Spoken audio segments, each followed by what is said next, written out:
Ever wondered how to work with a compressor or EQ in your mix? Well, you're in the right place. Audio mixing is an art, and like any art form, it requires understanding the tools at your disposal. Two of the most essential tools in audio mixing are the compressor and the equalizer, often referred to as EQ. Let's start with a compressor. A compressor in audio mixing is like a dynamic volume controller.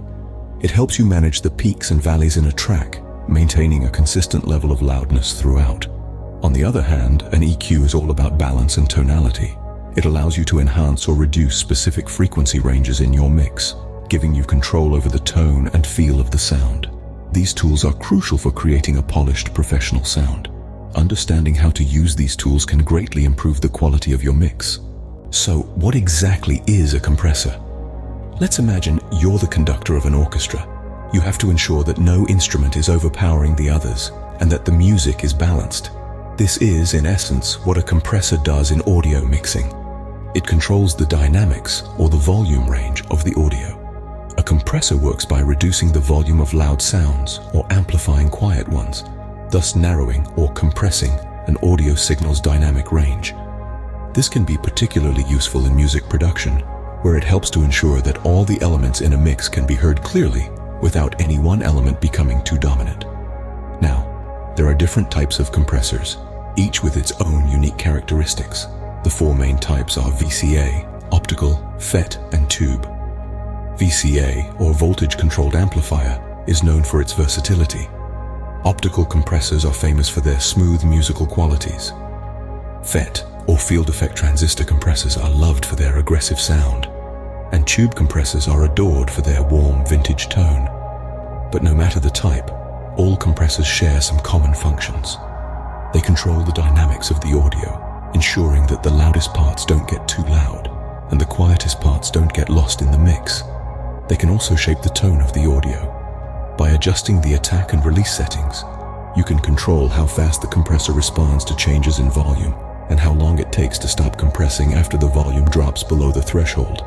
This can have a big impact on the sound, adding punch to drums, for example, or bringing out the sustain in a guitar. So, a compressor is not just a tool for controlling volume.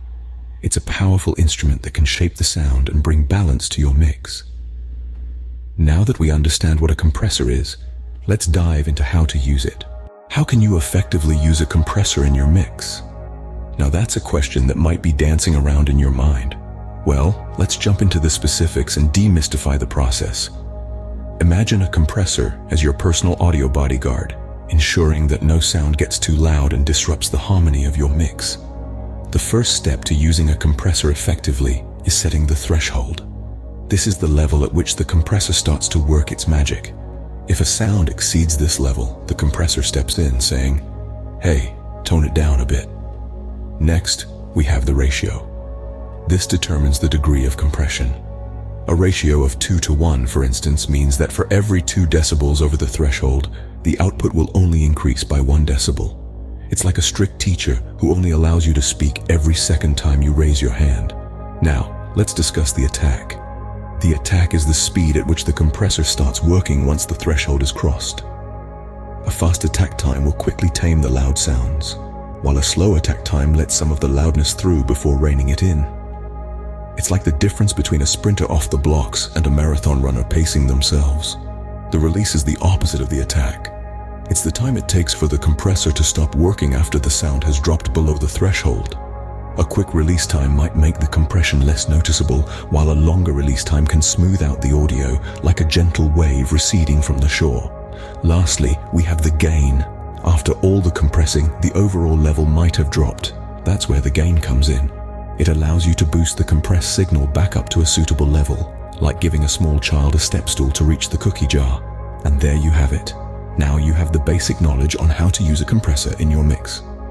Let's keep this momentum going and dive into the next topic, shall we? Now, let's shift gears and talk about EQ, or equalization. Equalization, often abbreviated to EQ, is a critical tool in audio mixing.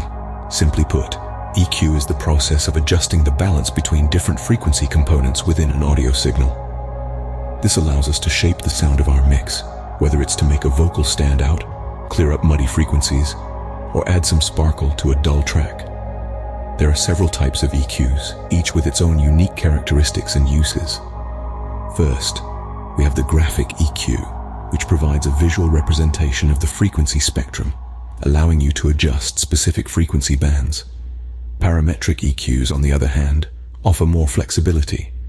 They allow you to select the exact frequency you want to adjust, the amount of boost or cut, and the bandwidth, or Q, which determines how wide or narrow the frequency range you're affecting is. This is particularly useful for surgical corrections, like removing unwanted resonances. Then we have semi-parametric EQs, which are similar to parametric EQs, but with fixed Q. And finally, we have shelving EQs, which allow you to boost or cut all frequencies above or below a certain point. While EQ is a powerful tool, it's important to remember its main functions. The primary purpose of EQ is to balance the frequency content of a mix. This means ensuring that all elements of the mix can be heard clearly, without any frequency ranges being too dominant or too weak. In addition to balancing, EQ can be used to enhance specific elements of the mix. For instance, you might boost the high frequencies on a vocal track to give it more presence, or cut the low mid frequencies on a guitar track to reduce muddiness. EQ is a vital component of the mixing process, allowing us to shape and control our sound in a variety of ways.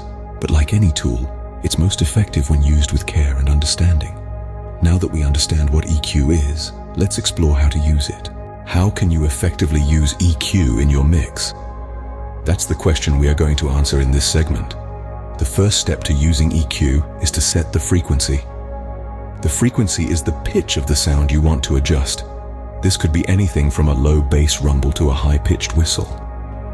The key here is to listen carefully to your mix and identify the frequencies that need adjustment. Next, set the gain. The gain determines how much you want to boost or cut the selected frequency. A positive gain will boost the frequency, making it more prominent in the mix, while a negative gain will cut it, making it less noticeable. Remember, subtlety is often your friend when it comes to EQ. It's better to make small adjustments and listen to the changes rather than making drastic changes all at once. Then, adjust the Q factor. The Q factor controls the range of frequencies affected by your adjustments. A low Q affects a wide range of frequencies, while a high Q affects a narrower range. This allows you to be precise with your adjustments, targeting exactly the frequencies you want to change. Now let's talk about filters. High-pass and low-pass filters are incredibly useful tools in your EQ toolkit. A high-pass filter allows frequencies above a certain point to pass through, cutting off the lower frequencies. This can be useful for removing unwanted low-frequency noise.